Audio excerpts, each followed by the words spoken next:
Welcome back to the Guillemot Kayak Shop. I'm Nick Schade. I'm working on the microBootlegger Sport strip-built sea kayak. It's made out of western red cedar, and I've just recently finished stripping it all up. The last episode I started sanding it out. In this episode I will work on sanding the bottom. To that end, I'll flip it over onto these V-cradles. I will scrape off the glue, and then I'll start sanding with 60 grit sandpaper. It's a little tricky sanding this while it's on these cradles because the cradle comes up almost to the part line, so sanding right along the part line is a little tricky. It's a little bit easier on the V-cradles. The V-cradles don't hold the boat as securely, but for this it's just fine. So we're just going to lift it up, move it over, and flip it over.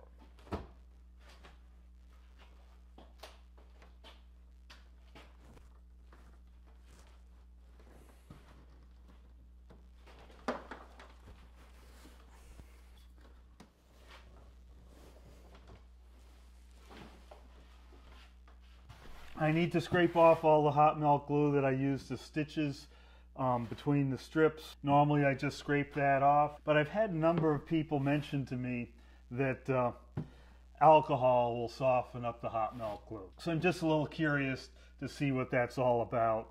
And so I figured I'd do a little test here. I've got some denatured alcohol here. I will put some of this down on some of this glue, see what happens. Let it soak in for a little while, let it do its thing. Well, first impressions is it does make the glue a little bit weaker, so the hairy strands that are coming off of here, I'd say they break off a little bit more easily. If I scrape the glue over here, you know, it's coming off pretty easily here. This is with no alcohol on it. Let's see what it's like with alcohol on it.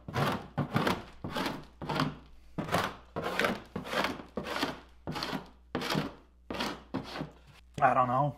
I'm not seeing a whole lot of difference. This glue is coming off pretty easily without the alcohol. Maybe on wood where it's a little bit more tenacious. But I'm not sure the alcohol is doing anything for me. In order to really get it soaked, you got to put a lot of alcohol on there, and I'm not sure I want to waste all that much alcohol.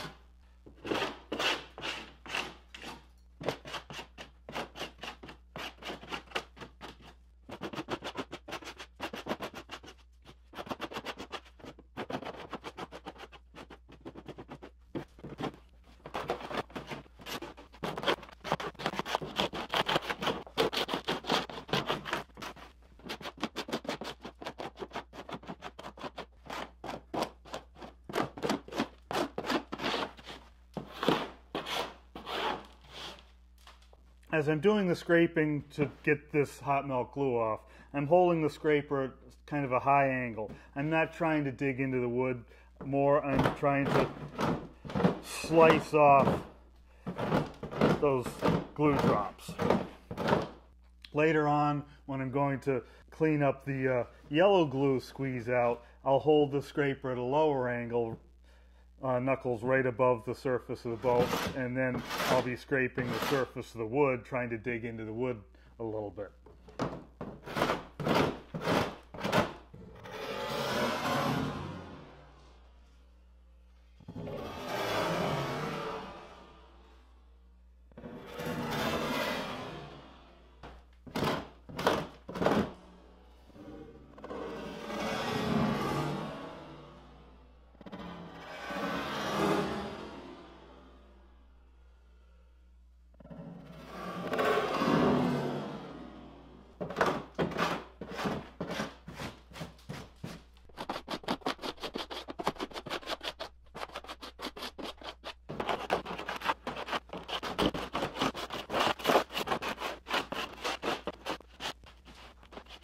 Now that I've got all the hot melt glue off, it's time to start to level out these strips, just getting rid of the facets between one strip and the next. get rid of the yellow glue that's squeezed out here. And this is the first pass at leveling the surface. So again, a good sharp scraper, and it really needs to be pretty sharp to do a good job. And we're going to hold the blade, the handle down close to the boat, and a nice quick pull. I'm not putting much pressure on with this hand. I'm just keeping the blade from chattering a little bit, sort of damping out any chatter. I'm not pushing down. And we don't want to just go slowly. We want a nice, quick pull.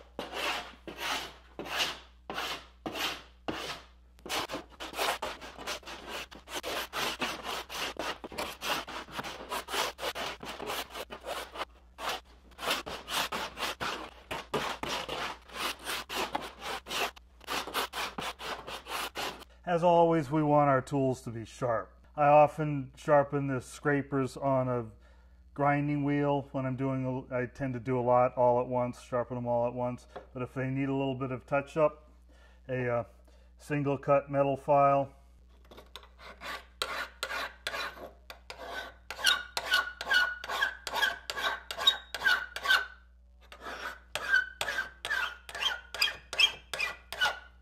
That makes it wicked sharp pretty quickly.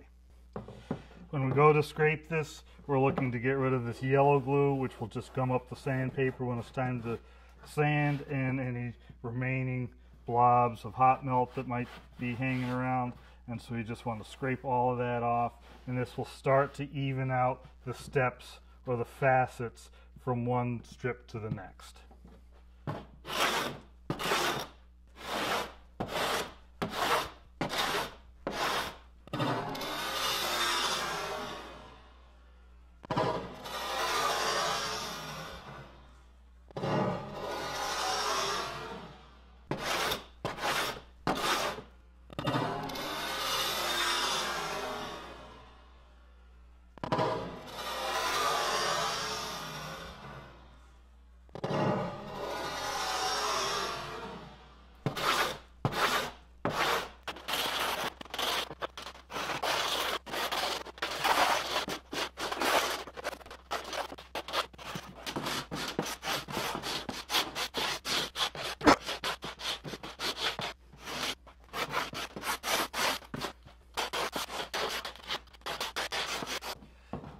Last episode I said fairing is a whole boat operation.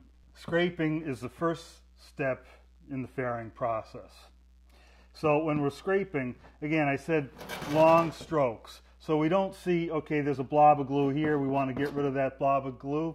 Or there's a pencil line here, we want to get rid of that pencil line. We want to do long strokes.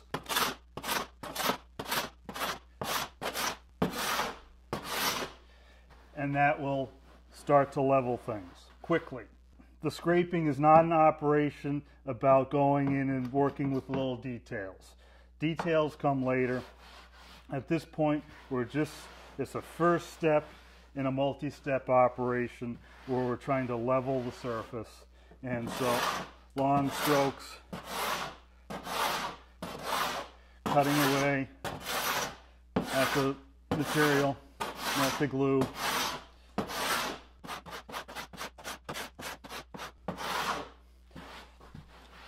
I'm not worried if a few pencil marks are still there when I'm done.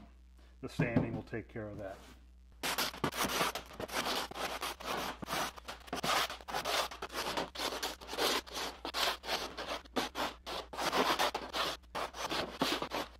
That scraping makes a lot of difference really quickly. Gets rid of the pencil marks, gets rid of the ugly glue, starts to level things out. We're now able to make out the book matching a little bit more. This light bottom wood didn't have a lot of character to it, so the book matching isn't too obvious, but you can see a nice mirror image one side to the next, and I think it looks great. So the next step is sanding. Again, I'll start with 60 grit and go over the whole thing uniformly, just systematically from one end to the other and back up the other side, going back and forth, up and down. I'm trying to get rid of the angles or facets between the strips. When I get back here to the chine on the boat, I don't want to wrap over the chine. I want to keep that as sharp as possible, as long as possible. I'll eventually round it over, but power tools can do that a lot quicker than you anticipate. And again, dust collection, dust mask, and hearing protection.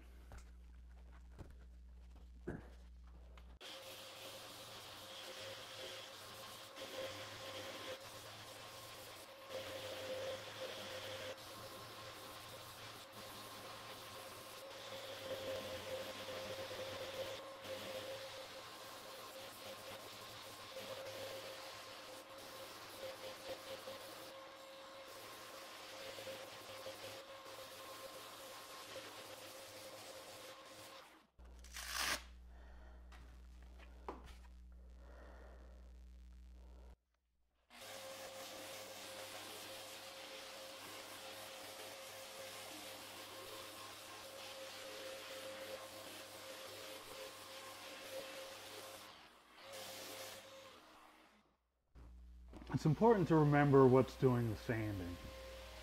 The power tool is the powerful tool. It's got all that, it's plugged in, it's going to do all the work for you.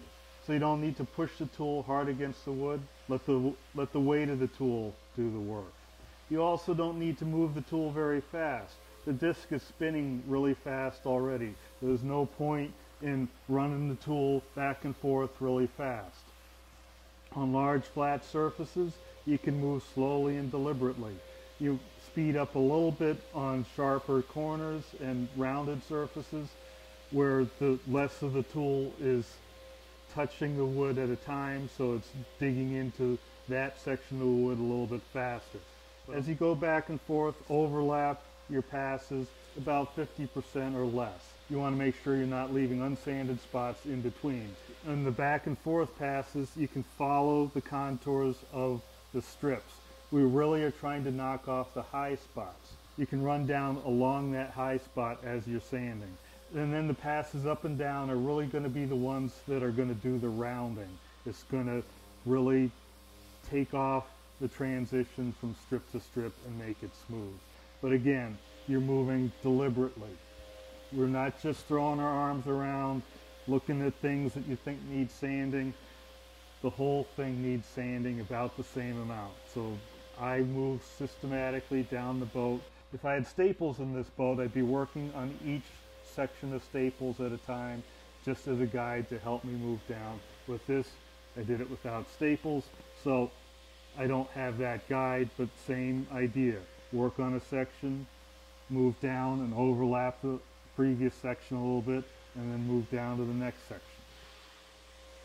So around the corners, I'm being a little careful. Again, I don't want to go over the corners, but I'm trying to come right up to the corners on the chines back there. It's very easy to miss along the part line. The part line's right along here, and it's easy to miss along there, so I'm making sure I'm going down below that part line. So once I finish up here, I'll grab the longboard.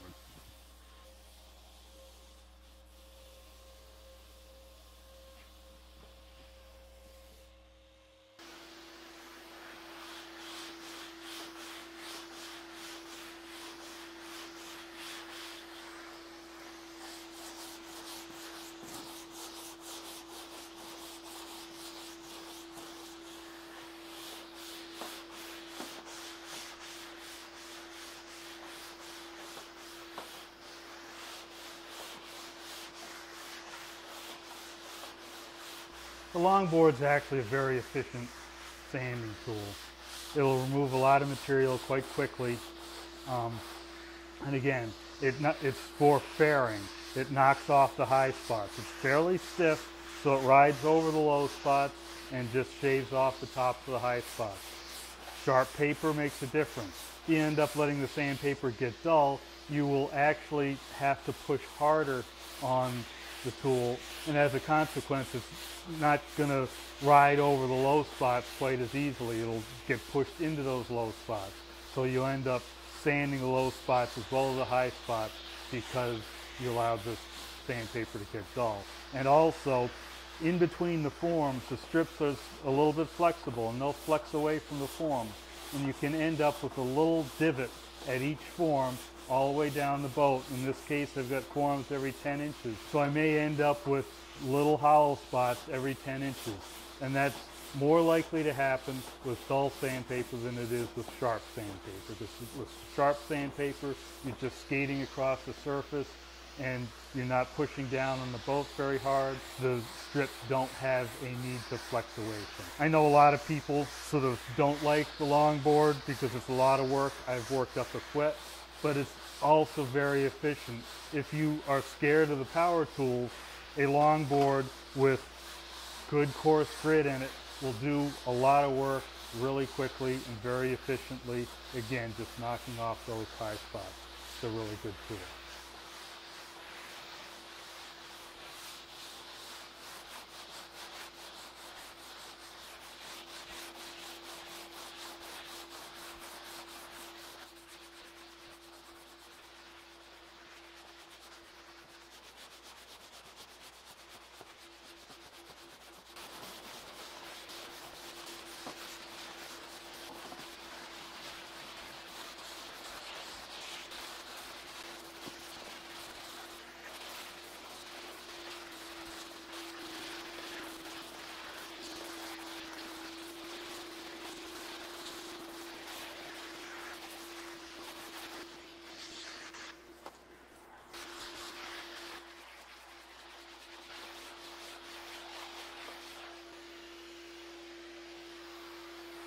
So that's it for today. It's really looking sharp.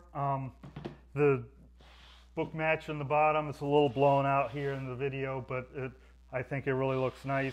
There's a few places where I've got some gaps bigger than I'd like. I think we'll deal with that kind of stuff in the next episode. We'll give the whole thing an inspection. We'll look for places that need more sanding, any place where there's a little unevenness or funny feel to it. That'll be the next episode. Again, if you watch all the way through this episode, I think I deserve a like for that. If you're finding this stuff interesting, possibly useful sometime in the future, I know not all of you are going to build a boat anytime soon, but if you think there's something useful about it, hit subscribe. There's more stuff coming. And if you're really into it, support me on Patreon. Every little bit helps. So until the next episode, thanks for watching and happy paddling.